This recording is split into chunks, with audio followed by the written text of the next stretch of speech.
नाज़रीन, पेशावर के इलाका बटभेर से एक बहुत ही अफसोसनाक खबर सुनने को मिल रही है, जहां पर एक बाप ने अपने ही लख्ते जिगर को, जो कतर से छुट्टियां मनाने के लिए वापस वतन आया हुआ था, सिर्फ इस बात पर फायरिंग करके कत्ल कर दिया कि उसने घर के ऊपर पीटीआई का झंडा लगाया। नाज़रीन, ये बहुत ही अफसोसनाक वाक़या है कि इस तरह के वाक़यात हमारे मुल्क में होना शुरू हो गए हैं।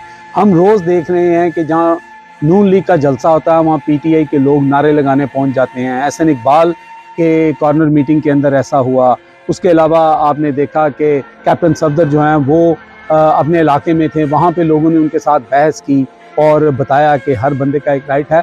तो कुछ पिछले 2-3 साल से जिस तरह की सियासत और जिस तरह के मामला पाकिस्तान में हो रहे हैं, जिस तरह ज़ोर ज़बरदस्ती से लोगों की फिलिएशंस चेंज की जाती हैं, उनको रोका जाता है, उनको उनके मनपसंद लोगों को जो है वोट देने नहीं दिया जाता, झंडा नहीं उठाने दिया जाता, और फिर इस तरह के वाक़यात जो हैं वो रूनुमा होते हैं। अब ये कितना अफसोसनाक वाक़या है कि अब्दुल रहमान नामी शख्स जो कतर में एक सेनेटरी का काम करता था, वो 2 माह की छुट्टी पे आया हुआ था और उसने गुज़श्ता रोज़ पीटीआई का झंडा लगाकर अपने घर के ऊपर लगा दिया, जिसके ऊपर बाप ने उसको मना किया और उसकी वजूहात ये थी कि पुलिस भी तंग करती है और फिर आपको पता है कि जिस तरह ज़ोर ज़बरदस्ती किया जाता है और लोगों को खौफ व हरास में डाला जाता है। तो उन्होंने कहा कि आपने वोट जिसको भी देना है दे दो, लेकिन झंडा मत लगाओ। इसी पर बहस हो गई। वो वैसे इलाका जो है वो अवामी नेशनल पार्टी का, वहाँ पर वोट बैंक ज़्यादा है। तो बताया जा रहा है कि बाप का किसी पार्टी के साथ कोई तल्लक नहीं था। उनके जो दूसरे बेटे हैं आरुफ रहमान, उन्होंने ये सारी बात जो है वो बीबीसी उर्दू को भी बताई और ये सब जगह जो है रिपोर्ट हो रही है। लेकिन ये बहुत ही अफसोसनाक है कि तलख कलामी इतनी बढ़ गई कि बाप ने तैश में आकर फायरिंग कर दी और बेटा जो है वो ज़ख्मी हो गया।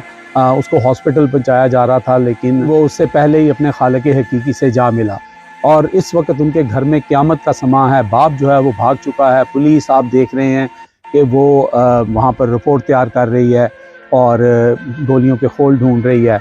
सियासी माहौल पहले भी होते थे, लोगों में पहले भी तलख कलामी होती थी। एक एक बिल्डिंग के ऊपर, एक एक घर के ऊपर एक भाई पीपल्स पार्टी को सपोर्ट करता था, दूसरा नून लीग को करता था। ये सारे मामला चलते रहते थे, कुछ नहीं होता था। मोहल्लेदार आपस में शाम को इकट्ठे बैठते थे। लेकिन पिछले चंद सालों से मुल्क के अंदर इस तरह की चीज़ें की गई हैं, लोगों को इस तरह दबाया गया है, लोगों को उनकी अपनी फिलिएशंस हैं, जो उनकी अपनी सोच है, उसके मुताबिक उनको जीने का हक नहीं दिया जा रहा। फ्रस्ट्रेशन इतनी बढ़ चुकी है और फिर लोगों को खौफ व हरास में मुब्तला किया गया है। लोगों के चादर चारदीवारी का ख्याल नहीं रखा गया। लोगों के घरों में कूद कर उनकी औरतों को, उनके बच्चों को उठा के जब आप ले जाते हैं तो फिर एक बाप डरता है कि अगर मेरे घर पे पीटीआई का झंडा अगर लगेगा तो मैं लोगों की नज़रों में आऊँगा, मैं कानून नाफज करने वालों की नज़रों में आऊँगा, मैं अपने दूसरे लोगों से दुश्मनी ले लूँगा, तो कल उसका मुझे नुकसान होगा। शायद यही वजह थी कि एक बाप जो है वो इतना फ्रस्ट्रेटेड हो गया कि उसने अपने ही बेटे के ऊपर फायरिंग कर दी और जिसके नतीजे में उसका बेटा जो है वो अपने खालिक हकीकी से जा मिला। अब वो बाप भागा हुआ है, उसकी क्या ज़िंदगी रह गई, उस घर की क्या ज़िंदगी रह गई, उस पूरे मोहल्ले के अंदर क्या हालात होंगे कि सिर्फ एक इतनी सी बात के ऊपर एक बाप के हाथों बेटा कत्ल हो गया। ये हमारे मुल्क की सियासत है इस वक्त, ये हमारे मुल्क का माहौल है और ये मुल्क हमने ला इलाहा इल्लल्लाह के नाम पर लिया था और यहाँ पर हर शख्स के हकूक़ के हिफाजत की कसम खाई गई थी, फिर यह मुल्क बना था। आज तो यहाँ पर हम अपने घरों के अंदर बाप, बेटा, बहन, भाई, हम आज़ाद नहीं हैं और हमारी ज़हनी हालत ये हो चुकी है कि हम एक पार्टी को पसंद करने या एक पार्टी को डिसलाइक करने के ऊपर इस हद तक जा सकते हैं। बहुत ही अफसोस की बात है।